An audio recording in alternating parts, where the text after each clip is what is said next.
आज के प्रचार का विषय यह है परमेश्वर की पवित्र कलीसिया और आत्मिक वरदान। पहला कुरिन्थियुस 12वां अध्याय से लेकर 14वां अध्याय तक पौलुस आत्मिक लोगों के बारे में, पवित्र आत्मा के बारे में, आत्मिक वरदानों के बारे में चर्चा करता है। अब ये जो अध्याय है ये 11वें अध्याय से जुड़ा हुआ है, क्योंकि 11वें अध्याय में हम प्रभु की आराधना के बारे में सीखते हैं। प्रभु बोझ और स्त्री और पुरुष का संबंध। अगर आज का मुख्य विचार मैं आपको एक वाक्य में बताऊं तो वो ये है, हमारे त्रिएक परमेश्वर ने प्रत्येक विश्वासी को मसीह की देह के निर्माण के लिए अपनी सर्वशक्तिमान इच्छा से कम एक आत्मिक वरदान प्रदान किया है। फिर से दोहराता हूं, हमारे त्रिएक परमेश्वर ने प्रत्येक विश्वासी को मसीह की देह के निर्माण के लिए अपनी सर्वशक्तिमान इच्छा से कम एक आत्मिक वरदान प्रदान किया है। यीशु मसीह हमारे पापों के लिए मरे। यीशु मसीह कलीसिया को अपने लहू से धो दिए, खरीद लिए। अगर आज कलीसिया आराधना कर रही है तो इसका मतलब यीशु मसीह का लहू है। यीशु मसीह ना केवल कलीसिया को खरीदे और ना केवल आज्ञा देके गए कि चेले बनाओ। यीशु मसीह जब स्वर्ग चले गए, पिता के दाहिने हाथ बैठे, यीशु मसीह जाने से पहले ही कहा कि मैं पवित्र आत्मा को भेजूंगा। राइट, पवित्र आत्मा जो है उतर कर पेंतिकोस्त के दिन में आया। प्रेरितों का काम 2वां अध्याय। और यीशु मसीह ने पवित्र आत्मा को भेजा। पवित्र आत्मा जब आया, पवित्र आत्मा के वरदान आए। पवित्र आत्मा के वरदान के द्वारा अब कलीसिया जो है ना केवल इकट्ठा हो सकता है, लेकिन कलीसिया अपने आप को बांध सकती है। तो ये है संदर्भ कलीसिया के आत्मिक वरदानों के बारे में। हर एक विश्वासी के पास आत्मिक वरदान है। यीशु मसीह कलीसिया बांध रहे, लेकिन कैसे बांध रहे? वो आत्मिक वरदानों के द्वारा बांध रहे। पासबान एक आत्मिक वरदान है, राइट। गाना गाना एक आत्मिक वरदान है। इवेंजलिज्म एक आत्मिक वरदान है। प्रभु का वचन सिखाना एक आत्मिक वरदान है। सेवकाई करना आत्मिक वरदान है। किसी को प्रोत्साहित करना आत्मिक वरदान। ये सब आत्मिक वरदानों के बारे में हम देखेंगे। लेकिन कई आत्मिक वरदान ऐसे थे जो केवल पहले शताब्दी के लिए थे। क्यों हो रहा है? क्योंकि पहले शताब्दी में यीशु मसीह जब क्रूस पर मर गए, गाड़े गए, तीसरे दिन जी उठे, उसके बाद जो है यहूदी लोग फिर से मंदिर में नहीं जा रहे थे बलि चढ़ाने के लिए। अब जो है कलीसिया एक नया झुंड का आरंभ हुआ है। तो लोग जो है, जब कोई कहता है कि हम यहूदी नहीं है, तो लोग जो है ये कहते हैं आप यहूदी क्यों नहीं है? अब तक तो हम मंदिर में जा रहे थे, अब ये काहे का नया चर्च, कलीसिया, क्रिस्ती लोग, ये कौन है? ये नए लोग कौन है? तो ये नया संदेश को साबित करने के लिए प्रभु ने कई चमत्कार कार्य किए प्रेरितों के द्वारा। फिर पहले शताब्दी में जब बाइबल पूरी तरह से हमें दिया नहीं गया था, 67 पुस्तकें हम तक नहीं आए थे, तब परमेश्वर ने कई नबियों को या फिर भविष्यवक्ता को चुना। भविष्यवक्ता प्रभु से संदेश लेते थे, लोगों को देते थे। लेकिन जब बाइबल आ गया तो भविष्यवक्ता की जरूरत नहीं है हमें। तो चंद ऐसे आत्मिक वरदान थे जो अब नहीं है, जैसे कि प्रेरित, अपोस्टल्स और भविष्यवक्ता। ये कलीसिया के बुनियाद थे। यानी एफिसियों की चिट्ठी 2वां अध्याय 20वें वचन के अनुसार ये लोग बुनियाद थे। अब जो है सुसमाचार फैलेगा, बराबर, सुसमाचार फैलेगा। सुसमाचार कैसे फैलेगा? आपको क्या लगता है? जब थॉमस आया था, क्या थॉमस भारत का भाषा सीख के आया था? मुझे ऐसा लगता है कि सुसमाचार को फैलाने के लिए प्रभु ने एक आत्मिक वरदान दिया। वो आत्मिक वरदान जो है भाषा में बात करना। भाषा में बात करने का मतलब यही नहीं कि हम पागल जैसे चिल्लाते कलीसिया में। भाषा में बात करने का, अन्य भाषा में बात करने का मतलब यह है कि जो भाषा आपने कभी नहीं सीखी है, जो भाषा आपको नहीं पता है, आप पवित्र आत्मा के नियंत्रण में वो भाषा बोलते हो, आपके लिए नहीं, ताकि दूसरों को सुसमाचार सुना सके। तो इसके द्वारा कलीसिया का बढ़ोतरी हो रहा है, सुसमाचार जा रहा है, राइट। अब भाषा का बात करना पहले शताब्दी तक ही था, उसके बाद प्रभु ने वो वरदान को ले लिया, क्योंकि उसका कोई काम नहीं है अब, राइट। तो ये हम मानते हैं वरदानों के बारे में। कोरिन्थ के कलीसिया में क्या हो रहा है, क्योंकि कई आत्मिक वरदान जो है वो दिखने में बहुत अच्छे हैं, जैसे कि भाषा में बात करना। अगर मैं तुरंत यहाँ पर फ्रेंच बोलना लगूँ तो आपको लगेगा अरे ये क्या हो रहा है, ये भी हमें चाहिए। फ्रेंच बोल रहे, ग्रीक बोल रहे, हिब्रू बोल रहे, हमने कभी सीखा नहीं, तो लोग को लगता है अच्छा ये आत्मिक वरदान अच्छा है, ये हमें चाहिए, क्योंकि ये आत्मिक वरदान से हम अच्छे दिखते हैं, हम बेहतर बन जाएंगे दूसरे से। तो आत्मिक वरदान प्रभु के लिए इस्तेमाल करना चाहिए था, लेकिन कोरिन्थ के कलीसिया में आत्मिक वरदानों के द्वारा फूट आ रही थी कलीसिया में। देखिए हम कितने भ्रष्ट हैं, जो वरदान हमें अनुग्रह से दिया है हम उस वरदान के बारे में ढींगे मार रहे हैं, राइट। ये तो पैराडॉक्स हो गया, बराबर, ये तो बहुत ही विपरीत है, राइट। आत्मिक वरदान का मतलब है अनुग्रह के वजह से जो भेंट हमें मिला है, मतलब जिसके लायक हम नहीं है। लेकिन कोरिन्थ में क्या हो रहा था, कई लोग ये कह रहे थे हम आपसे पवित्र है, हम आपसे धार्मिक है, क्योंकि हमारे पास भाषा बोलने का वरदान है, या फिर हमारे पास भविष्य के बारे में बताने का वरदान है। तो जब इकट्ठा हो रहे थे कोरिन्थ के कलीसिया में, तो लोग जो है एक दूसरे से लड़ रहे थे, एक दूसरे से कंपटीशन कर रहे थे, हमारे पास ये वरदान है, हमारे पास वो वरदान है। इसलिए पौलुस जो है इनको डांट रहा है, इनको सुधार रहा है 12 से 14 तक। अगर आप अगले चंद प्रीचिंग को सुनेंगे तो आपको 12 से 14 तक का संदर्भ समझ में आएगा। देखिए जब हम 12 से 14 तक पढ़ते हैं तो ये बहुत डिबेटेड पैसेज है। कई लोग हमारे कलीसिया में आकर ऐसा भी कहेंगे कि आप में कोई पवित्र आत्मा ही नहीं है, क्योंकि हम भाषा में नहीं बोलते, क्योंकि हम चिल्लाते नहीं हैं, क्योंकि हम यहाँ पर ड्रामा नहीं करते। कई कलीसिया में जब तक आवाज़ नहीं आता है, जब तक हम पागल जैसे नहीं चिल्लाते, तब तक वो लोग कहते हैं आप में कोई पवित्र आत्मा नहीं है। लेकिन जब हम वचन को पढ़ते हैं हमें ये पता चलता है कि भाषा में बोलना मतलब ये नहीं कि ऐसा भाषा बोलना जो है ही नहीं। भाषा एक लैंग्वेज है जो अस्तित्व में है, लेकिन आपको नहीं पता है, आपने कभी नहीं सीखा है, पवित्र आत्मा के द्वारा आप बोलते हो। लेकिन कोरिन्थ के कलीसिया में भाषा बोलने के पीछे लोग भाग रहे थे। तो पौलुस जो है ठीक से समझाता है कि आत्मिक वरदान क्या है, आत्मिक लोग कौन है। देखिए पौलुस 12 से लेके 12वां अध्याय 1 से लेके 11 में 4 चीज कहता है। हम 4 चीज सीख सकते हैं आज ये 12वां अध्याय में।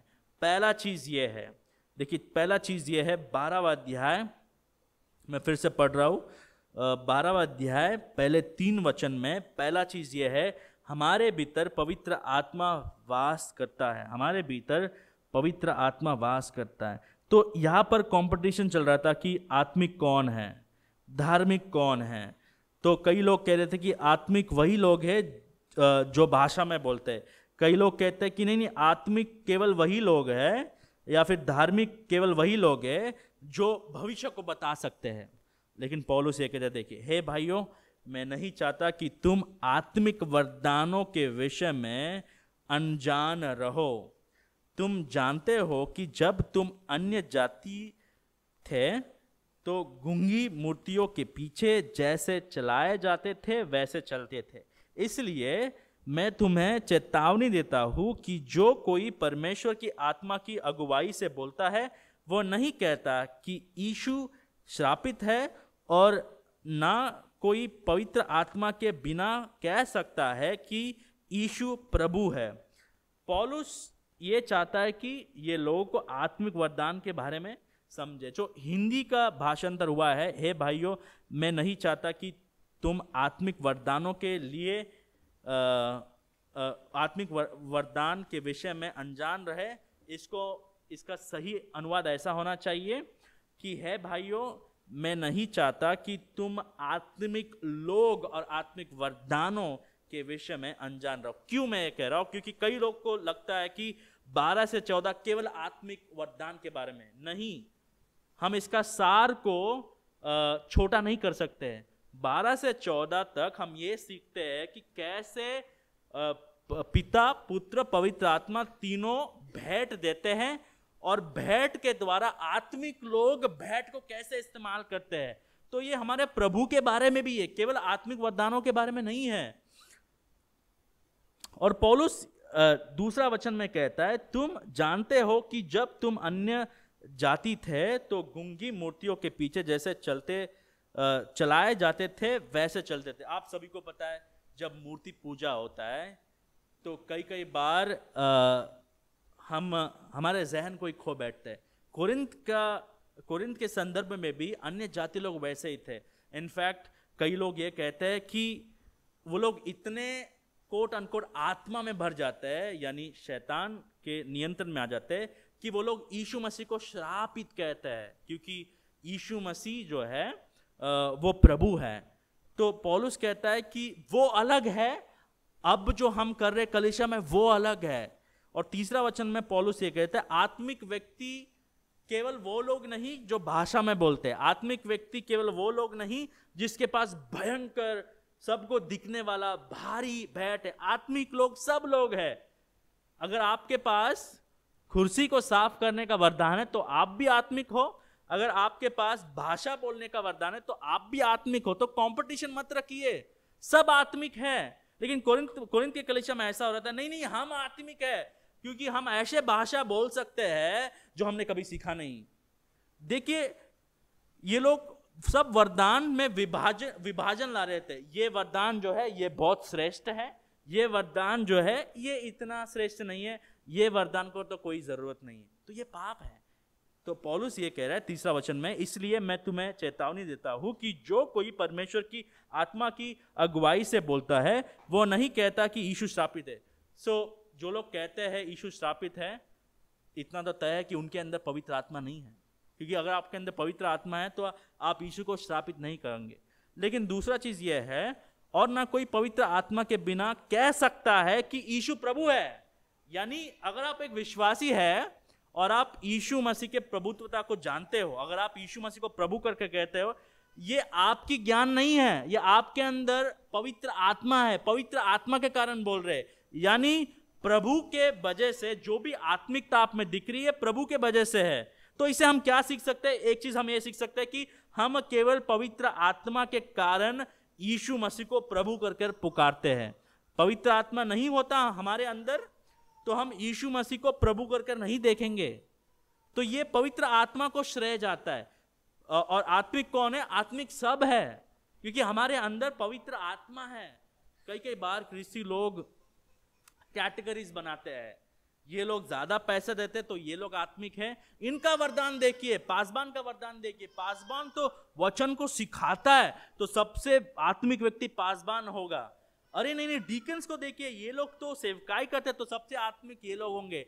अरे वो आंटी को देखिए जो आती है बैठ कर जाती है, हो सकता है दूसरों को प्रोत्साहित करती है, लेकिन वो तो आत्मिक कैसे हो सकती है? नहीं, कलीसिया में आपके पास जो भी वरदान है, वरदान के वजह से आपके आत्मिकता ना बढ़ता है ना घटता है। ये आत्मिक वरदान एक भेंट है। आत्मिक वरदान आपकी पहचान नहीं है। पवित्र आत्मा हमारे अंदर है और हम सब आत्मिक है एक तरह से, और ये पवित्र आत्मा के वजह से हम जो भी है, इसलिए हमें एक दूसरे के साथ कंपटीशन नहीं करना चाहिए। पौलुस यही समझा रहा है पहले। ये समझाने के बाद 4 से 6 तक पौलुस दूसरा मुद्दा कहता है। देखिए दूसरा मुद्दा क्या है? हमारे त्रिएक परमेश्वर द्वारा हमें विभिन्न प्रकार के वरदान मिले हैं। ये जो शब्द विभिन्न है मैं जानबूझकर यहां पर डाला, क्यों बोल रहा हूं मैं? हमारे त्रिएक परमेश्वर द्वारा हमें विभिन्न प्रकार के वरदान मिले हैं। 4 से 6 तक दूसरा मुद्दा कहता है पौलुस, वरदान तो कई प्रकार के हैं, यानी एक प्रकार का वरदान नहीं है, सब वरदान एक जैसा नहीं है, परंतु आत्मा एक ही है। देखिए पहला विभिन्नता बताता है, फिर बाद में बताता है कि एक ही प्रभु से आ रहा है। देखिए पौलुस कैसे बता रहा है, वरदान तो कई प्रकार के हैं परंतु आत्मा एक ही है, और सेवा भी कई प्रकार की है परंतु प्रभु एक ही है, और प्रभावशाली कार्य कई प्रकार के हैं परंतु परमेश्वर एक ही है जो सब में हर प्रकार का प्रभाव उत्पन्न करता है। हमें ऐसा लगता है कि कलीसिया में एकता अगर कुछ बढ़ा सकती है तो वो ये है कि हमें सबको यूनिफॉर्म पहन के आना पड़ेगा, हम सबको एक ही तरह का वरदान का इस्तेमाल करना पड़ेगा। लेकिन ये गलत फहमी है। जब आप अपने शरीर को देखते हो, आपके शरीर में हर प्रकार के भाग है। हाथ अलग दिखता है, हाथ का काम अलग है, आंख का काम अलग है, पैर का काम अलग है। अगर हाथ सब कुछ करेगा तो पैर का क्या जरूरत है? तो कोरिन्थ में क्या हो रहा था, ये लोग ये नहीं समझ पा रहे थे कि कलीसिया में विभिन्नता है, वी आर डिफरेंट, हम अलग है, हमारे पास अलग वरदान दिए गए हैं। जब हम अलग वरदान को एकता के लिए इस्तेमाल करते तो कलीसिया में एकता होती है और कलीसिया बढ़ती है। लेकिन कोरिन्थ में क्या हो रहा था, सभी को एक ही वरदान चाहिए। क्या वरदान चाहिए? भाषा में बोलना है, भविष्यवाणी देना है, भविष्यवाणी बताना है, भविष्य को बताना है, या फिर चंगाई करना है। लेकिन ये लोग ये नहीं समझ पा रहे थे कि वरदान कई प्रकार के हैं और प्रभु जो है वो ज्ञानी है। प्रभु हमसे नहीं पूछते कि आपको कौन सा आत्मिक वरदान चाहिए, नहीं नहीं नहीं। प्रभु जो है जब हमारा उद्धार होता है तब उनके ज्ञान के अनुसार कलीसिया को जो चाहिए उस प्रकार से आत्मिक वरदान देते हैं। प्रभु हमसे पहले मीटिंग नहीं करते कि अच्छा आपको क्या आत्मिक वरदान चाहिए, नहीं, ये प्रभु का संप्रभुता है।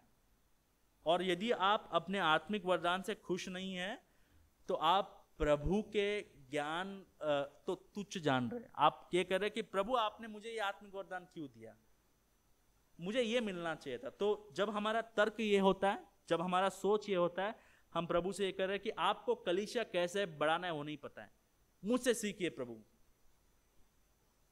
प्रभु जो है वो ये कह रहे हैं हमसे कि अलग वरदान तो कई प्रकार के हैं। तो अगर आपको वरदानों के बारे में जानना है, राइट, तीसरा पॉइंट में हम टेबल दिखाएंगे। लेकिन वरदान जो है, कई वरदान बोलने का होता है, बोलने का, जैसे कि प्रचार करना हो गया, राइट, प्रोत्साहित करना हो गया। और कई वरदान जो है बोलना नहीं होता है, कई वरदान कार्य का होता है, सर्विस का होता है। जैसे कि अभी किसी ने प्रभु भोज को तैयार करके रखा, ये भी एक वरदान है। लेकिन हमें लगता है कि पासबान बोलता है पुलपिट से, वो भी 40 मिनट के लिए सब सुनते, तो ये वरदान बेहतर है। नहीं, वरदान तो कई प्रकार के हैं। कई बोलने वाला वरदान है, कई कार्य वाला वरदान है, दोनों समान है। तो क्योंकि वरदान अलग है इसका मतलब ये नहीं कि एक वरदान अच्छा है, एक वरदान गंदा है, या एक वरदान तुच्छ है। नहीं, वरदान तो कई प्रकार के हैं परंतु आत्मा एक ही आत्मा ने, एक ही पवित्र आत्मा ने वो भी वरदान दिया, ये भी वरदान दिया।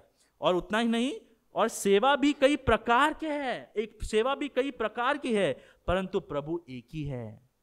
प्रभु ने हमारे कलीसिया में अलग अलग प्रकार की सेवकाई दी है। अगर हम ये नहीं जान पाएंगे तो हम भी कोरिन्थ के कलीसिया के जैसे कंपटीशन में लगे रहेंगे। हम ये सोच में लगे कि अच्छा कौन सा वरदान इस्तेमाल करने से हम बेहतर दिखेंगे, कौन सा वरदान इस्तेमाल करने से हम दूसरे से आगे बढ़ेंगे, कौन सा वरदान इस्तेमाल करने से हमें ऐसा लगेगा कि हम पवित्र बन रहे। नहीं, कलीसिया में वरदान कई प्रकार के हैं, डिफरेंट काइंड्स ऑफ गिफ्ट है। कई वरदान ऐसे थे जो आज है ही नहीं, लेकिन कई ढोंगी लोग कहते हैं कि हमारे पास वो वरदान है।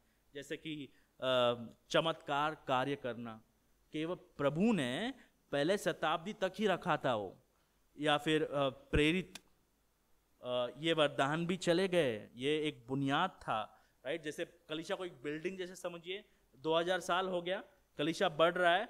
पहले शताब्दी जो है वो एक बुनियाद जैसा है। पहले शताब्दी में प्रेरित थे, भविष्यवक्ता थे, दोनों भी चले गए। बुनियाद को आप हर वक्त नहीं लाते, बुनियाद एक ही होता है, एक ही फाउंडेशन, एक ही ग्राउंड फ्लोर होता है। तो प्रेरित और प्रॉफिट जो है या फिर भविष्यवक्ता, वो लोग बुनियाद जैसे थे।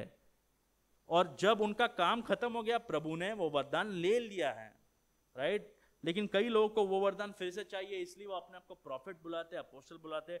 ढोंगी लोग हैं वो लोग, राइट। वो वरदान प्रभु ने ले लिया है। हम देखने वाले आने वाले हफ्तों में कि वो वरदान क्यों नहीं है। लेकिन ये समझ के चलना है कि वरदान तो कई प्रकार के हैं, परंतु आत्मा एक ही है। एक ही आत्मा अपने ज्ञान से, अपने संप्रभुता से, क्योंकि उसको किसी को हिसाब नहीं देना है, वो वरदान बांटता है। वो वरदान बांटता है। वरदान कई प्रकार के हैं और सेवा भी कई प्रकार की है, परंतु प्रभु एक ही है। और प्रभावशाली कार्य कई प्रकार के हैं, परंतु परमेश्वर एक ही है जो सब में हर प्रकार का प्रभाव उत्पन्न करता है। तो आत्मिक वरदान क्या है? आत्मिक वरदान ये है, ये एक आत्मिक वरदान, ये एक ऐसा भेंट है जो हमारे त्रिएक परमेश्वर ने दिया है। क्यों मैं त्रिएक परमेश्वर क्यों कह रहा? देखिए 4 से 6 तक अगर आप पढ़ते हैं तो आत्मा एक ही है, प्रभु एक ही है और परमेश्वर एक ही है। तो 3 व्यक्ति हमें दे रहे हैं। कई बार लोगों को ऐसा लगता है कि पवित्र आत्मा के वरदान मतलब केवल पवित्र आत्मा है। नहीं, पिता जो है पुत्र को भेजे, पुत्र जो है हमारे लिए मर गया, कलीसिया को खरीद लिया, और पुत्र जो है स्वर्ग चला गया, पिता के दाहिने हाथ बैठा है पुत्र, और पुत्र और पिता दोनों मिलकर पवित्र आत्मा को भेजे। तो तीन व्यक्ति, एक परमेश्वर अनुग्रह के द्वारा, यानी इसके हम लायक नहीं हैं, राइट। इसको हम मांग नहीं सकते हैं। जैसे कि एक भाई कहते हैं, the moment you ask grace, you demand grace, grace is not grace. यानी जब आप अनुग्रह की मांग करते हो, अनुग्रह के लिए आप कहते हैं मुझे अनुग्रह चाहिए, क्यों नहीं देंगे? जब आपका बर्ताव ऐसा होता है तो अनुग्रह नहीं है, क्योंकि अनुग्रह का मतलब क्या है? जिसके लायक आप नहीं हो। जब आप अनुग्रह की मांग कर रहे हो, इसका मतलब यह है कि आप ये कह रहे हैं कि ये मेरा हक है। आत्मिक वरदान हमें नहीं मिलना चाहिए। तो आत्मिक वरदान ये क्या है? ये अनुग्रह से दिया गया एक भेंट है, और ये हमारा अचीवमेंट नहीं है। प्रभु ने नहीं देखा कि अच्छा 5 साल में ये भाई इतना बढ़ गया तो इसको ऐसा आत्मिक वरदान देते हैं जिसके द्वारा मेरा कलीसिया बहुत बड़ा हो जाएगा। नहीं, हम जब उद्धार पाते हैं, हर एक विश्वासी को एक आत्मिक वरदान दिया गया है। एक आत्मिक वरदान उसी वक्त दिया गया है। तो हम ये सीख सकते हैं इसके द्वारा कि हमारे आत्मिक वरदानों को पहचानने के द्वारा और हमारे आत्मिक वरदानों को कलीसिया में नम्र होकर इस्तेमाल करने के द्वारा हम प्रभु की महिमा कर रहे हैं। हमें नम्र बनना है, हमें धन्यवाद देना है प्रभु को, क्योंकि आत्मिक वरदान के हम लायक नहीं हैं। क्या आप आपके आत्मिक वरदान के बारे में घमंडी हो? अगर मैं यहाँ पर प्रचार इसलिए कर रहा हूं कि मेरा सोच ऐसा है कि मैं से बेहतर प्रचारक नहीं है, तो मैं घमंडी हूं। ये आत्मिक वरदान है। अगर मैं प्रचार कर सक रहा हूं तो ये मेरा कार्य नहीं है, पवित्र आत्मा का कार्य है। ये समझते हुए हर वक्त, हर रविवार को मुझे पुलपिट पर आना है और कहना है कि प्रभु ये आपका आत्मिक वरदान है। ये मेरा ताकत नहीं, ये मेरा ज्ञान नहीं है। हो सकता है मैं कार्य कर रहा हूं, हो सकता है मैं मेहनत कर रहा हूं, वो मेहनत के लिए, परिश्रम के लिए जो शक्ति है वो भी प्रभु देते हैं। तो घमंड करने की क्या जरूरत है? और 4 से 6 तक अगर हम देख सकते हैं तो अलग अलग आत्मिक वरदान है, अलग अलग सेवकाई है। अगर सब लोग प्रचार करने लगेंगे तो कौन बैठेगा चेयर पर? अगर सब लोग गाने लगेंगे तो सुनेगा कौन? और जो गाना होता है यहाँ पर, ऐसा नहीं कि ये लोग गाना गा रहे हम ऑडियंस है, नहीं, हम सब गा रहे हैं और प्रभु ऑडियंस है। इसीलिए राइट, मार्टिन लॉयड जोन्स, ये 100 साल पहले एक पासबान हुआ करते थे। जब इन्होंने पासबानी करना प्रारंभ किया, पुलपिट जो है वो कोने में हुआ करता था और यहाँ पर बीच में जो है वो मूवी दिखाया करते थे और डांस हुआ करता था। प्रभु का वचन के लिए 15 मिनट मिलता था। तो ये देखे हर वक्त पुलपिट बीच में लाते थे, फिर से वो लोग कोने में रखते थे, फिर से कोने में रखते थे, फिर से कोने में रखते थे। ये कहा कि अगर ये कलीसिया बढ़ेगा तो प्रभु का वचन को हमें प्राथमिक हिस्सा देना होगा, प्रभु का वचन को पहला स्थान देना होगा। उन्होंने पूरा पुलपिट को खोद के रख दिया बीच में कि कोई लोग इसको पुलपिट को हिला ही नहीं सके। जो कलीसिया प्रभु के वचन को प्राथमिकता नहीं देता है, वो कलीसिया कभी नहीं बढ़ेगा। आत्मिक वरदान कई प्रकार के हैं, इसीलिए जब रविवार का आराधना होता है, हमें ऐसा नहीं सोचना चाहिए कि अनाउंसमेंट का टाइम जो है वो हमारा ब्रेक टाइम है, या फिर कई लोग कहते हैं कि आइए हम आराधना करते। अब जब गाना गा रहे थे वो भी आराधना ही है, जब वचन सुन रहे हैं वो भी आराधना ही है, जब भाई अभिषेक आके प्रार्थना किए वो भी आराधना है, भाई तेज जब लीडिंग कर रहे हैं वो भी आराधना है। वो लोग अपने अपने भिन्न प्रभु के भेंट का इस्तेमाल कर रहे हैं। क्या आप अपने आत्मिक वरदानों को पहचानते हो? क्या आप अपने आत्मिक वरदानों को कलीसिया में इस्तेमाल कर रहे हो? 3 व्यक्ति मिलकर हमें आत्मिक वरदान दे रहे, अलग आत्मिक वरदान है, तो एक दूसरे से तुलना मत कीजिए। कलीसिया में अगर हमारे सबके पास एक ही आत्मिक वरदान है, तो हो सकता है आप ऐसा सोच रहे कि कलीसिया बढ़ेगा या फिर कलीसिया में एकता बढ़ेगा। नहीं, स्कूल में यूनिफॉर्म पहनने से एकता नहीं आता है, वो बाहरी एकता है, लेकिन अंदर ही अंदर हम एक दूसरे को देख के कह रहे, अच्छा इसका डैडी ऑटो चलाता है, हमारा डैडी तो CEO है कंपनी का। तो एक जैसा दिखने से, एक जैसा बोलने से, एक भाषा बोलने से कलीसिया में एकता नहीं आता है। एकता तब आता है जब हम सुसमाचार को जानते हैं, हम अलग हैं, हम अलग दिखते हैं, ये बात में कोई गलत नहीं है। हम अलग भाषा बोलते हैं, हम अलग रीति रिवाज से है, हम अलग खाते हैं, हमारा कपड़ा पहनने का तरीका अलग है। विभिन्नता अच्छा है, क्योंकि आत्मिक वरदान भी अलग है। कई लोग को लगता है कि नहीं हमें एक जैसा दिखना चाहिए। नहीं, एक जैसा दिखने से आत्मिकता नहीं बढ़ता। एक जैसा दिखने से कलीसिया में एकता नहीं आता है। एकता तब आता है जब हम सुसमाचार को समझते हैं, सुसमाचार के लिए ये समझते हैं हम अलग हैं, हम अलग सेवकाई कर रहे हैं, लेकिन एक ही प्रभु है, एक ही आत्मा है, एक ही ख्रिस्त है। ये तीनों व्यक्तियों ने हमें अलग अलग सेवकाई दी है, अलग अलग आत्मिक वरदानें दी है, एक ही उद्देश्य के लिए। एक उद्देश्य क्या है? देखिए 7 से लेकर 10 तक एक उद्देश्य क्या है? देखिए, शरीर यानी कलीसिया के उन्नति के लिए हम सभी को कम से कम एक आत्मिक वरदान दिया गया है। शरीर कलीसिया के उन्नति के लिए हम सभी को कम से कम एक आत्मिक वरदान दिया गया है।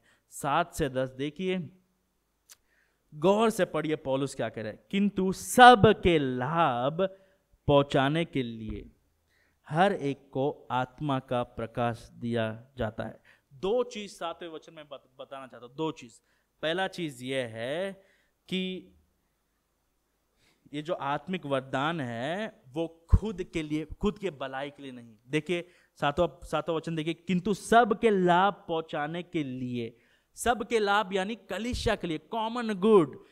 अगर मैं मेरा आत्मिक वरदान खुद के महिमा के लिए इस्तेमाल कर रहा हूं, तो मैं आत्मिक वरदान का परिभाषा नहीं जानता हूं। अगर यहां पर मैं 7 स्पेशल नंबर प्रेजेंट कर रहा हूं, इसका मतलब ये कॉन्सेप्ट हो गया, और हमें ये अभी तक नहीं पता चल रहा है कि स्पेशल नंबर में स्पेशल क्या है। पवित्र आत्मा स्पेशल रीति से काम करता है? नहीं। What is so special about special number? बहुत बार ये होता है कि हमें ऐसा लगता है कि रविवार का आराधना जो है हमारे आत्मिक वरदान को डिस्प्ले करने का समय है। नहीं, हो सकता है वो डिस्प्ले होगा, लेकिन हमारा आत्मिक वरदान सभी के अच्छाई के लिए इस्तेमाल होना चाहिए, फॉर कॉमन गुड। यानी अगर मैं यहाँ पर अंग्रेजी में प्रचार करता हूं, तो यानी ये बात हो गई कि कई लोग जो अंग्रेजी नहीं जानते उनके बारे में नहीं सोच रहा हूं मैं। यानी हम ऐसे गाना गाते जो केवल पासबान को पसंद है, इसका मतलब मैं कलीसिया के लिए नहीं सोच रहा हूं। यानी मैं ऐसा समय चुनता हूं कलीसिया के आराधना के लिए जहां पर केवल पासबान को कंफर्ट है समय का, राइट। इसका मतलब यह हो गया कि पासबान कलीसिया के बारे में नहीं सोच रहा है। आत्मिक वरदाने हमारे सेल्फ प्रमोशन के लिए नहीं है, it is not for self gratification, लेकिन सब के अच्छाई के लिए। जब हम गाना सुनते हैं, जब मैं प्रचार का पद चुनता हूं, जब मैं प्रचार करता हूं, कलीसिया के लिए क्या अच्छा है, यह हमारा सोच होना चाहिए। लेकिन कई आराधनाओं में हमें ऐसा लगता है कि अच्छा आप पैसा दे रहे हैं, इनको दे दीजिए स्पेशल नंबर, अच्छा ये लोग पैसा दे रहा है तो इनका नाम अनाउंस कीजिए क्योंकि इनका नाम सबको सुनाई देना चाहिए। नहीं, कलीसिया में आराधना जो हो रहा है, आत्मिक वरदान जो हो रहे हैं, वो खुद की वाहवाही के लिए नहीं, कलीसिया के बढ़ोतरी के लिए, कलीसिया के बढ़ोतरी के लिए। तो ये सोच जो है कि ये आत्मिक वरदान मेरे में नहीं है, ये आत्मिक वरदान मुझे चाहिए, ये गलत है। क्योंकि जो आत्मिक वरदान आपके पास है वो प्रभु ने सोच समझकर अपने ज्ञान में होते हुए दिया है। किसके लिए, किसके लिए दिया है? कलीसिया के बढ़ोतरी के लिए, सभी के अच्छाई के लिए। अगर मैं मेरे आत्मिक वरदानों को खुद के अच्छाई के लिए या फिर खुद के भलाई के लिए इस्तेमाल कर रहा हूं, इसमें प्रभु की महिमा नहीं हो रही है। हम दूसरे के आत्मिक वरदान को देखकर ये नहीं सोचना चाहिए कि अच्छा वो आत्मिक वरदान अच्छा दिख रहा है, वो आत्मिक वरदान का इस्तेमाल करने से मैं बेहतर बनूंगा, मैं बेहतर दिखूंगा। अच्छा वो आत्मिक वरदानों में ज्यादा ताली बज रहा है, अच्छा वो आत्मिक वरदान जो है उसमें आपको माइक मिलता है, अच्छा वो आत्मिक वरदान में आप सबके सामने अट्रैक्टिव बन सकते हो। नहीं, हमारा सोच ये होना चाहिए, ये गाना, ये प्रचार, ये आत्मिक वरदान कलीसिया में बढ़ोतरी कैसे लाएगा, कैसे मेरे स्किल्स, चाहे मीडिया के हो, चाहे पावर पॉइंट के हो, चाहे गिटार के हो, चाहे हॉस्पिटैलिटी के हो, पावनाई के हो, खाना परोसने के हो, कैसे ये कलीसिया में बढ़ोतरी लाएगा, कैसे मेरा प्रचार कलीसिया को बढ़ोतरी लाएगा। क्योंकि क्या है, कलीसिया में आत्मिक वरदान सभी के अच्छाई के लिए दिया गया है। बहुत कलीसिया में ऐसा होता है कि पासबान का जो परिवार है, आधा 2 घंटा तो पुलपिट पर वही लोग रहते हैं। ऐसा लगता है कि रविवार का आराधना नहीं है, ये फैमिली टाइम है और बाकी लोग केवल देख रहे हैं। सेवकाई जो है, रविवार का आराधना जो है, ये हमारे बारे में नहीं है, ये सबके बारे में, सबके बढ़ोतरी के बारे में, ये प्रभु के महिमा के बारे में। तो जो कुछ हम कर रहे हैं, हमें एक प्रश्न पूछना है, ये कलीसिया के लिए कैसा रहेगा? क्या ये कलीसिया में बढ़ोतरी लाएगा? क्या ये सबके अच्छाई के लिए या केवल मेरे खुद के अच्छाई के लिए है? ख्रिस्ती लोग दूसरों के भलाई के लिए सोचते हैं और 7वें वचन के अनुसार किंतु सबके लाभ पहुंचने के लिए हर एक को, दूसरा चीज यह है 7वें वचन में, हर एक को। तो ऐसा कोई भी सदस्य नहीं है, अगर आप सदस्य है, अगर आप एक विश्वासी है, अपने आप को तुच्छ ना जानो, अपने आप को नजरअंदाज मत कीजिए। हो सकता है आपके पास बाइबल को प्रचार करने का ज्ञान नहीं है, हो सकता है आपको यह भी नहीं पता कि बाइबल कैसे पढ़ते हैं, हो सकता है आपको बाइबल का ज्ञान नहीं है, हो सकता है आप बहुत ही प्रभावशाली व्यक्ति नहीं है, लेकिन आपके अंदर एक आत्मिक वरदान दिया है प्रभु ने। हो सकता है वो आत्मिक वरदान किसी को नहीं पता है, क्योंकि यहाँ पर चेयर कौन डाल रहा है हमें नहीं पता है, केवल पासबान दिख रहा है, केवल गाने वाले दिखते हैं, केवल पीपीटी लोग दिखते हैं, केवल प्रार्थना करने वाले लोग दिखते हैं। लेकिन ऐसे लोग हमारे कलीसिया में जो किसी को दिख रहे नहीं है, लेकिन वो कलीसिया के सेवकाई कर रहे हैं। नम्र व्यक्ति लोग, जिनको जो आत्मिक वरदान दिए है, वो लोग भी कलीसिया की सेवकाई करते हैं। ऐसे कलीसिया के सेवकाई है, हो सकता है रविवार को इसका इस्तेमाल होता ही नहीं है, हफ्ते भर होता है, राइट, हफ्ते भर होता है। हो सकता है वो लोग घर पे बुलाते हैं, लोगों को घर पे बुलाकर खाना खिलाते हैं, घर पे बुलाकर कोई नए लोग आ रहे हैं उनको पावनाई दिखा रहे, हॉस्पिटैलिटी दिखा रहे और उनको कलीसिया के बारे में बता रहे, उनको कंफर्टेबल फील करा रहे, उनको इस नया परिवार में मेहमान नवाजी दिखा रहे हैं। हो सकता है ऐसा कोई आत्मिक वरदान है जो हम सब जाने के बाद इस्तेमाल हो रहा है, फिर से साफ करना। हो सकता है कई लोग, किसी को नहीं पता है, टॉयलेट का सफाई कर रहे हैं, यह भी एक आत्मिक वरदान है। जो कोई चीज आप प्रभु के लिए करते हैं वो आत्मिक वरदान है। जो चीज करने से आपको अच्छा लगता है, इसलिए नहीं क्योंकि आप बड़े लग रहे हैं, नहीं, आपको इसमें आनंद मिल रहा है। दूसरा चीज, इससे कलीसिया की बढ़ोतरी हो रही है, ये आत्मिक वरदान है, ये आत्मिक वरदान तो हर एक विश्वासी को दिया गया है। मैं ये कहता हूं कि अगर एक कलीसिया है अफ्रीका के पर्वत पर, उनके पास एसी नहीं है, उनके पास माइक ऐसे स्पीकर नहीं है, उनके पास स्क्रीन नहीं है, गिटार नहीं है, सिर्फ ताली बजाते वो लोग गा रहे हैं पर्वत के ऊपर, ना छत है, उनके पास भी आत्मिक वरदान है, क्योंकि हर एक विश्वासी के पास आत्मिक वरदान है। यह बहुत ही दुर्घटना का बात है, बहुत ही दुख बात है कि कई लोग 30-40 साल क्रिस्ती रहते हैं, लेकिन वो अपने आप को ये प्रश्न नहीं पूछते कि मेरा आत्मिक वरदान क्या है।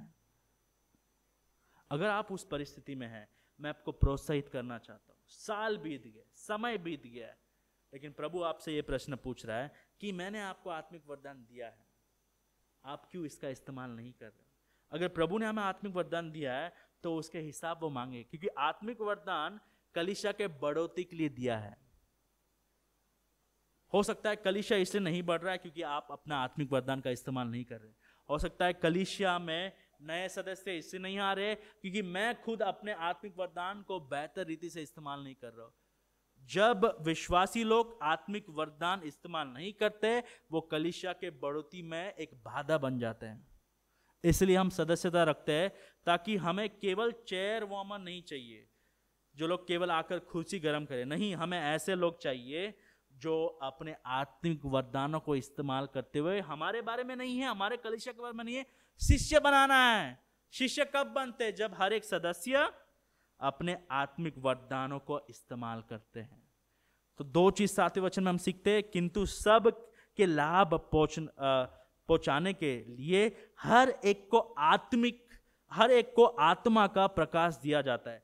सबके अच्छाई के लिए हर एक व्यक्ति को। इस जगह को छोड़ने से पहले आपको यह प्रश्न पूछना है, क्या मैं एक विश्वासी हूं? अगर मैं एक विश्वासी हूं तो मेरा आत्मिक वरदान क्या है? हो सकता है आप कहते हम तो प्रचार नहीं कर सकते पास्टर जी, हम गाना भी नहीं गा सकते, हम तो गिटार भी नहीं बजा सकते, तो हमारा आत्मिक वरदान क्या हो सकता है? देखिए, पौलुस एक लिस्ट देता है, लेकिन ये लिस्ट को जानने से पहले नया नियम में 4 ऐसे जगह है जहां पर आत्मिक वरदानों का जिक्र हुआ है। 1 कुरिन्थियुस 12वां अध्याय 3 से 8 तक, 1 कुरिन्थियुस 12 28 से 30 तक, रोमियो की किताब 12 6 से 8, 1 पत्रस 4 10 से 11। अब ये आत्मिक वरदान जो है वहां पर गाना गाने का नहीं लिखा है, पीपीटी नहीं लिखा है, गिटार बजाने का नहीं लिखा। तो ये आत्मिक वरदान का जो लिस्ट है, ये ऐसा लिस्ट नहीं है कि केवल यही आत्मिक वरदान है। नहीं, ये आत्मिक वरदान को जो लिस्ट है वो हमें दिखा रहा है कि आत्मिक वरदान ऐसे होते हैं। तो हो सकता है हमारे कलीसिया के लिए प्रभु ने एक और आत्मिक वरदान दिया है। हर एक कलीसिया में अलग अलग आत्मिक वरदान है। कोरिन्थ में वो आत्मिक वरदान थे, रोम में वो आत्मिक वरदान थे, एफिसुस के कलीसिया में वो आत्मिक वरदान थे। कई आत्मिक वरदान सभी कलीसिया में होते हैं, कई आत्मिक वरदान थोड़े कलीसिया के बढ़ोतरी के लिए प्रभु इस्तेमाल करते हैं। फॉर एग्जाम्पल, अगर कोई व्यक्ति बीकॉम किया है, वो हमारे कलीसिया को बजट में हेल्प कर सकता है, तो वो भी एक आत्मिक वरदान है। अगर कोई व्यक्ति डिजाइनिंग किया है, वो हमारे कलीसिया को वेबसाइट डिजाइनिंग में ये कर सकता है। अगर कोई व्यक्ति ट्रांसलेशन जानता है, तो वो व्यक्ति ये पुस्तक को ट्रांसलेशन कर सकता है, अंग्रेजी पुस्तक को। तो जो कुछ आप प्रभु के महिमा के लिए, सबके अच्छाई के लिए, कलीसिया के अच्छाई के लिए और नम्र होकर करते हैं, वो आपका आत्मिक वरदान है। तो यहाँ पर पौलुस जो है 9 आत्मिक वरदान दे रहे हैं। हम ज्यादा समय नहीं बिताएंगे, हम खाली देखेंगे वो आत्मिक वरदान क्या है। तो पहला चीज, आत्मा के द्वारा बुद्धि की बातें, राइट। ये जो है, ये पहले शताब्दी में प्रभु कई लोगों को कलीसिया में आत्मा के द्वारा एक बुद्धि देते थे। ये बुद्धि कलीसिया के लिए अच्छा था। अब ये जो है प्रभु बात करते थे उनसे, राइट। अब हमारे पास बाइबल है, हमें इसकी कोई जरूरत नहीं है। अगर कोई व्यक्ति आके कहता है कि देखिए मुझे प्रभु ने बुद्धि दिया है, अच्छा क्या बुद्धि है? आपको पश्चाताप करना है, तो हमें बाइबल में भी पता है, आप क्यों आके बोल रहे हैं?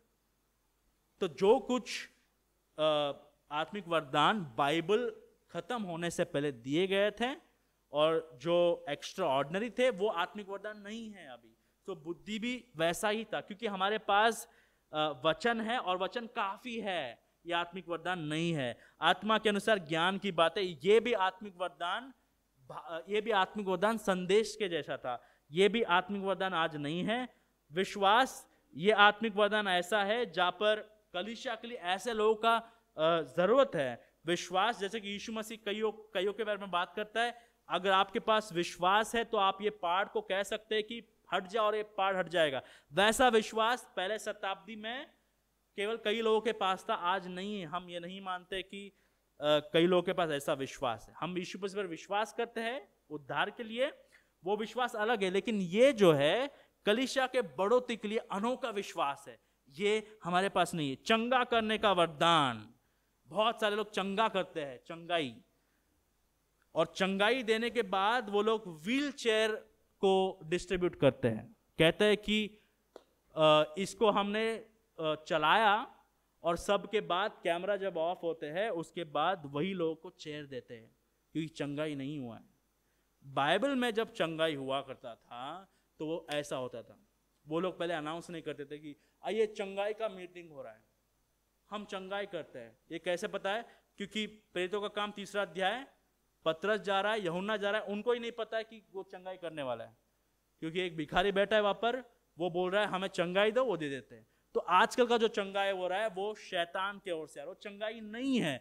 जब लोग प्रार्थना करते हैं, अगर प्रभु की इच्छा हो तो प्रभु चंगाई देते हैं। ये आत्मिक वरदान आज नहीं है। सामर्थ के काम करने की शक्ति, ये भी आत्मिक वरदान आज नहीं है, केवल प्रेरितों के पास था ये आत्मिक वरदान। भविष्यवाणी, बाइबल हमें 67 पुस्तक मिल गई है, तो प्रभु जो है बाइबल के बाहर से नहीं बात करते हैं, हमें जरूरत ही नहीं है। आत्माओं की परख, क्योंकि उन दिनों में भविष्यवाणी करते थे, तो ये भी पता करना चाहिए था कौन सा भविष्यवाणी सही है, कौन सा भविष्यवाणी गलत है। तो कई लोगों के पास ये वरदान होता था कि आत्मा का परख करना। ये व्यक्ति कह रहा है भविष्यवाणी प्रभु की ओर से, ये व्यक्ति कह रहा है प्रभु की ओर से भविष्यवाणी है। ये दोनों में अंतर बताता था कि ये भविष्यवाणी प्रभु की ओर से, ये भविष्यवाणी प्रभु की ओर से नहीं है। नहीं तो कलीसिया में सब व्यक्ति कहेगा कि मैं भविष्यवाणी हूं, मैं भविष्यवक्ता हूं, मैं भविष्यवक्ता हूं। तो भविष्यवक्ताओं में सही गलत भविष्यवक्ता दिखाना एक आत्मिक वरदान था, ये भी आज नहीं है। अनेक प्रकार की भाषा, ये भी मेरे हिसाब से बाइबल के अनुसार ये भी आज नहीं है। हम भाषा को सीखते हैं, अगर प्रभु की इच्छा हो तो, अगर प्रभु के कलीसिया के लिए अगर प्रभु देना चाहते तो देंगे, लेकिन हमें 2000 साल में सही रीति से ये वरदान को देखने में नहीं मिला है। भाषा बोलना आज नहीं है। भाषाओं का अर्थ बताना, जब लोग कहते हैं हम भाषा में बोल रहे हैं, तो बाइबल के अनुसार भाषा का ट्रांसलेशन करना भी एक आत्मिक वरदान होता था। अगर कोई यहाँ पर फ्रेंच बोलने लगे तो फ्रेंच को समझने के लिए तुरंत किसी को आत्मिक वरदान मिलता था, तो वो फ्रेंच का ट्रांसलेशन करता था। तो ये सब आत्मिक वरदान जो है, ये आत्मिक वरदान चले गए हैं, ये आत्मिक वरदान नहीं है। लेकिन कैसे आत्मिक वरदान है अब? आत्मिक वरदान जैसे रोमी की किताब 12वां अध्याय 3 से 8, सेवा करने का आत्मिक वरदान, सिखाने का आत्मिक वरदान, उपदेश, दान देने का आत्मिक वरदान, अगुवाई, दया देने का आत्मिक वरदान, राइट। प्रेरित नहीं है, भविष्यवक्ता नहीं है, सुसमाचार सुनाने वाला आत्मिक वरदान है, रखवाले है, पासबान है, उपदेशक है। और पहले पत्रस 4 अध्याय के अनुसार यदि कोई बोले, बोलने का आत्मिक वरदान है, सेवा करने का आत्मिक वरदान है। तो बाइबल के अनुसार कई आत्मिक वरदान चले गए हैं, केवल पहले शताब्दी तक ही थे, क्योंकि वहां तक ही उनकी जरूरत थी, उसके बाद नहीं है। तो आज प्रेरित नहीं है, भविष्यवक्ता नहीं है, चंगाई देने वाले लोग नहीं है, प्रभु चंगाई देते हैं। और आखिर में जब प्रभु आपको आत्मिक वरदान देते हैं, देखिए चौथा और आखिरी चीज 11वां वचन, परंतु ये सब प्रभावशाली कार्य वही एक आत्मा करता है, और जिसे जो चाहता है वो बांट देता है। चौथा और आखिरी मुद्दा यह है 11 वचन से, आत्मिक वरदान के वितरण में पवित्र आत्मा की प्रभु सत्ता को हमें नम्रता से स्वीकार करना चाहिए। देखिए 11 वचन के अनुसार, परंतु ये सब, यानी 1 कुरिन्थियुस 12वां अध्याय में, रोमे का किताब 12वां अध्याय में, एफिसियों का किताब 4वां अध्याय में, ये सब आत्मिक वरदान जो है, ये सब प्रभावशाली कार्य वही एक आत्मा करता है, पवित्र आत्मा करता है, और जिसे जो चाहता है वह बांट देता है। मतलब आप पवित्र आत्मा को नहीं पूछ सकते कि पवित्र आत्मा मुझे ये वरदान दो, पवित्र आत्मा आपने मुझे ये वरदान क्यों दिया है, मुझे ये वरदान अच्छा ही नहीं लगता है, मुझे वो वरदान चाहिए जिससे लोग मेरी वाहवाही करेंगे। नहीं, अगर आप अपने वरदान के बारे में नाखुश हो तो आप प्रभु से नाखुश हो। तो आप प्रभु को कह रहे कि मेरे पास आपसे ज्यादा ज्ञान है। प्रभु ने खारगर बाइबल कलीसिया में सभी को वरदान दिया है, और प्रभु ज्ञानी है, प्रभु सर्वशक्तिमान है, प्रभु संप्रभु रखने वाले प्रभु है। प्रश्न यह है कि क्या आप अपने वरदान को जानते हो? दूसरा प्रश्न, क्या आप अपने वरदान के बारे में खुश हो? तीसरा प्रश्न, क्या आप अपने वरदान के बारे में धन्यवाद देते हो प्रभु को? चौथा प्रश्न, क्या आप अपने वरदान का इस्तेमाल कर रहे हो? अगर आप वरदान का इस्तेमाल नहीं कर रहे हो तो आप प्रभु ने जो दिया है उसको तुच्छ जान रहे हो। प्रभु एक दिन आपसे हिसाब पूछेंगे। जब आप प्रभु के सामने खड़े रहेंगे, आपसे वो प्रश्न पूछेंगे, खारगर बाइबल कलीसिया में आपका योगदान क्या था? तब हम भाग नहीं सकते वो प्रश्न से। आज हम हो सकता है हम भाग रहे प्रश्न से, हम बिजी है, हमारे पास समय नहीं है, अरे पढ़ाई है, अरे काम है, अरे बीवी बच्चे है। तो आप ये कह रहे कि प्रभु के लिए समय नहीं है। अगर आप जीवन में उतना व्यस्त हो गए कि आपको प्रभु के लिए समय नहीं है, कलीसिया के लिए समय नहीं है, आत्मिक वरदान का इस्तेमाल करने के लिए समय नहीं है, तो आपका जीवन का अर्थ ही नहीं है। जो जीवन प्रभु के लिए नहीं खर्च होता है वो जीवन व्यर्थ है, वो जीवन व्यर्थ है। हमें अपने आत्मिक वरदानों को पहचानना है, प्रभु को धन्यवाद देना है और उसको कलीसिया के संदर्भ में इस्तेमाल करना है।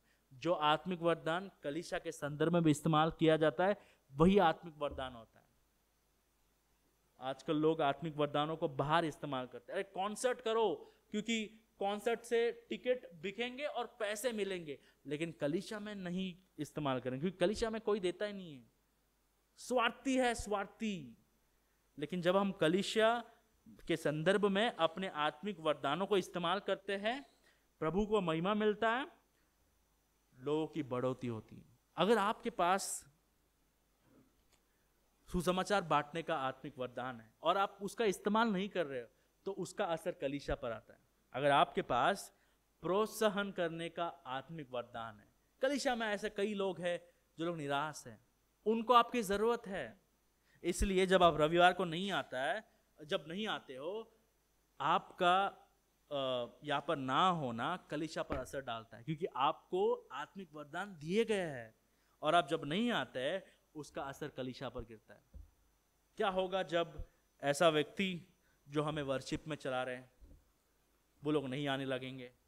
हो सकता है हम करेंगे लेकिन उसका असर तो कलीसिया में गिरता है।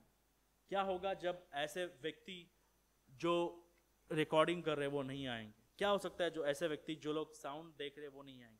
क्या होता है ऐसे व्यक्ति जो ये चेयर अरेंज करे वो नहीं आएंगे?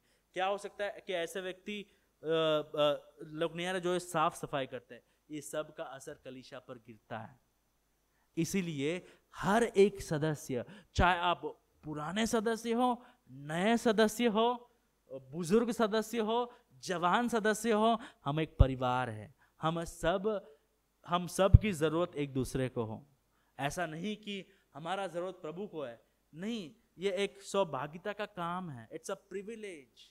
आत्मिक वरदान जो दिया गया है हमें प्रभु के महिमा के लिए, कलीसिया के बढ़ोतरी के लिए और शिष्य बनाने के लिए हमें इस्तेमाल करना चाहिए। फिर से एक बार प्रोत्साहित करना चाहता हूँ, अपने आत्मिक वरदानों को पहचानिए, अपने आत्मिक वरदानों को कलीसिया के संदर्भ में नम्र होकर इस्तेमाल कीजिए उसके महिमा के लिए। आज का सीख ये है या फिर आज का सार ये है, आइए हम अपने आत्मिक वरदानों का माध्यम से एक दूसरे की सेवा करें और परमेश्वर की महिमा करें। आइए हम अपने आत्मिक वरदानों के माध्यम से एक दूसरे की सेवा करें और परमेश्वर की महिमा करें। प्रभु हमें आशीष